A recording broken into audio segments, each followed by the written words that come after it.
Assalamualaikum dan hai semua. Dalam video kali ini, saya akan menerangkan kepada anda mengenai pergerakan 3D motion graphic di Blender. Apabila anda membuka perisian Blender, paparan awal akan menunjukkan beberapa pilihan di skrin utama. Untuk memulakan, klik sahaja pada kawasan kosong di luar kotak skrin tersebut. Seterusnya, klik pada menu File dan pilih Open. Kemudian, cari fail model kipas Blender yang telah disimpan dan tekan butang Open untuk membukanya. Sekarang, model kipas kita sudah tersedia di dalam paparan Blender. Sekarang, tetapkan paparan view numpad pada bahagian atas. Sekarang, pergi ke bahagian timeline dan aktifkan fungsi auto keying. Kemudian, tetapkan nilai start pada 1 saat dan end pada 100 saat. Seterusnya, pilih ketiga-tiga bilah pada model kipas tersebut. Kemudian, pada bahagian awal timeline, putarkan bilah kipas 1 pusingan. Akhir sekali, di penghujung timeline, putarkan bilah kipas sehingga 5 pusingan mengikut arah lawan jam.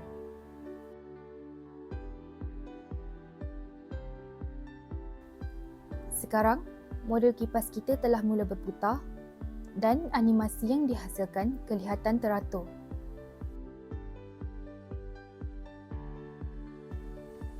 Sekarang, tekan Shift A, pilih Light, kemudian pilih Sun. Seterusnya, sesuaikan kedudukan cahaya agar sesuai dengan model kipas. Anda juga boleh menambah mengikut kesesuaian.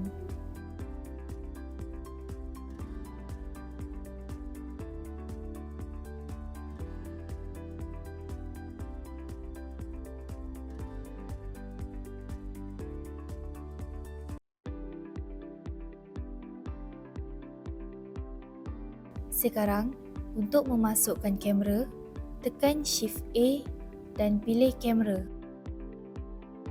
Sekarang, kita akan mengaktifkan fungsi kamera.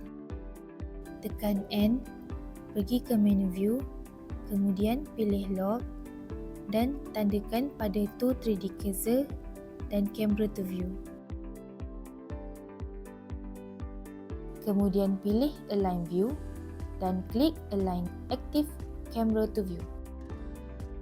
Sekarang, susun kedudukan objek agar selaras dengan pandangan kamera.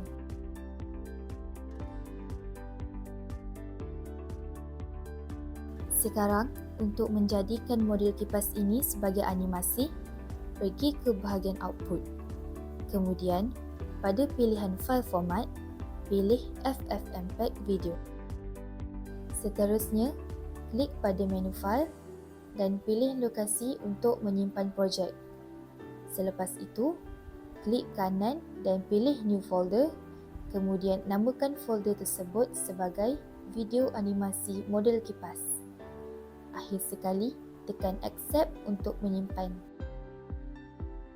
Sekarang, pergi ke menu Render dan pilih Render Animation bagi memulakan proses animasi.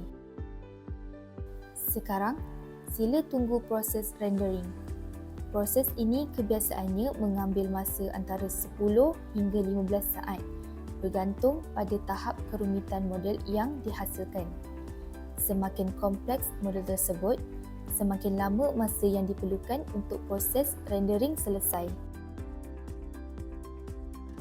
Selepas itu, buka folder yang telah kita simpan sebentar tadi. Baiklah, kini model kipas kita telah siap sepenuhnya.